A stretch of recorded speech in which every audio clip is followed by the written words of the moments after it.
Hello my friends, welcome to my channel. I'm Matt Christopher. Today I'm going to talk about the testimony or life experience of a apparent faithful Jehovah's Witness man called Sandy Turner. Sandy Turner came from Scotland and then moved to Ireland in the very early 60s and continued a public ministry there for well over 30 years. In this testimonial, which is found on jw.org, Sandy tells us that he faithfully followed Jehovah and was engaged in the house-to-house ministry. He speaks of one instance in which members of the clergy tried to rip the religious material out of his hand, and that then a mob turned up and viciously attacked him.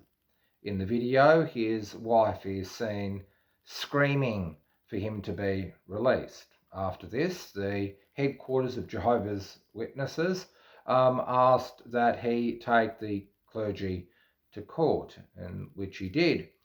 And he felt that there was a great injustice done against him, and that they were done in great injustice, I should say, because they were peacefully going about their work of preaching the good news of their God Jehovah to the people of Ireland.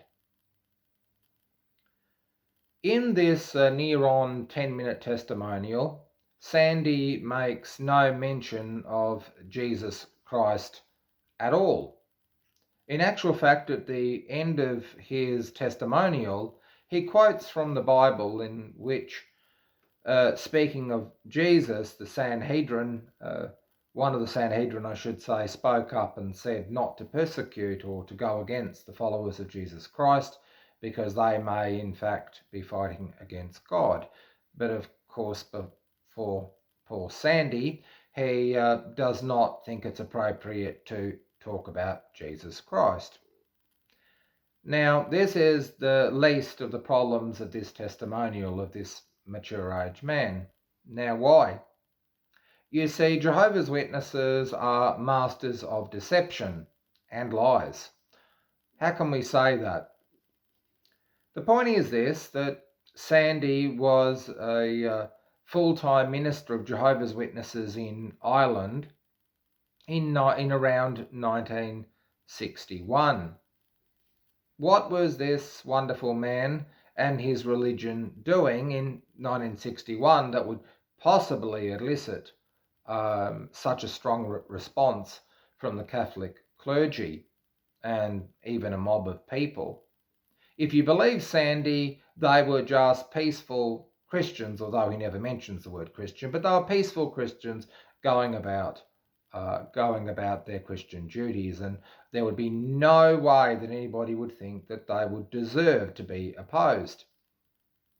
Unfortunately, my friends, when you do an examination of the teachings of Jehovah's Witnesses and the printed publications of the time, let's just say in 1961, when these issues occurred, suddenly there seems to be a disturbing cache of evidence that proves that the narrative that Jehovah's Witnesses were preaching was anything but peaceable, and in actual fact, the opposition from the Catholic clergy, not to say violence is acceptable, but their opposition to Jehovah's Witnesses is completely understandable.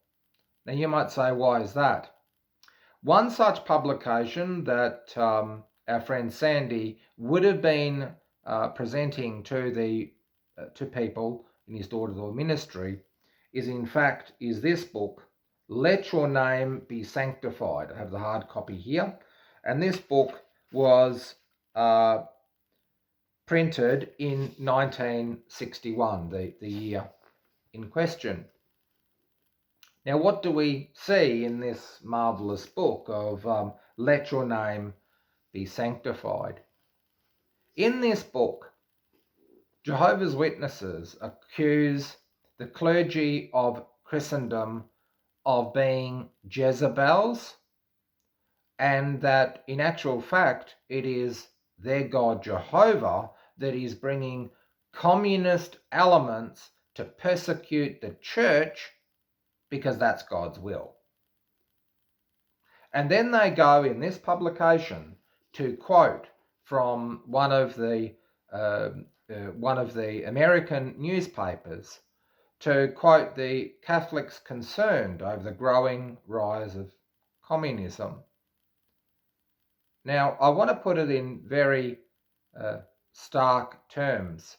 If you're going from door to door in a predominantly Catholic area with a book like this that says that your clergy and your church are in fact like Jezebel, and that the person at the door, his God, Jehovah, is bringing communist elements against your faith and its clergy, do you think that the clergy would want people like that in their neighbourhood?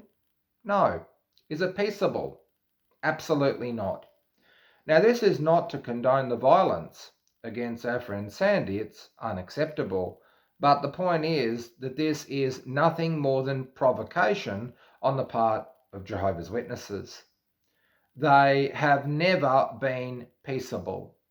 Maybe they have not engaged in physical acts of violence, but their words that are found not just in this publication, but in other places, such as the bound volume, which contains the whole year's worth of either Watchtower or Awake for the year of 1961, illustrates the same point. The Watchtower Bible and Tract Society of Pennsylvania and their president at the time, Nathan Knorr, made it their absolute business to put the boot into the clergy of Christendom. This testimonial by Sandy is a spiritual and religious disgrace. He couldn't dare even mention the name Jesus Christ, and certainly there was no talk of Jesus being Sandy's Lord and Saviour. That would be an anathema, only Jehovah.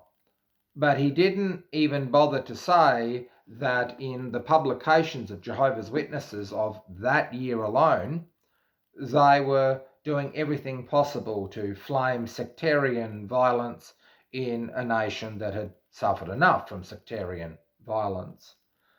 He then went on to state that the judge in his case, who only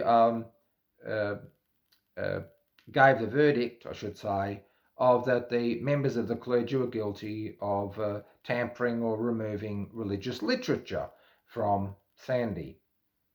And they felt that this, or he felt that this was a great injustice, and that the judge actually said that they didn't need more foreign religions coming to Ireland, and they were a Catholic nation.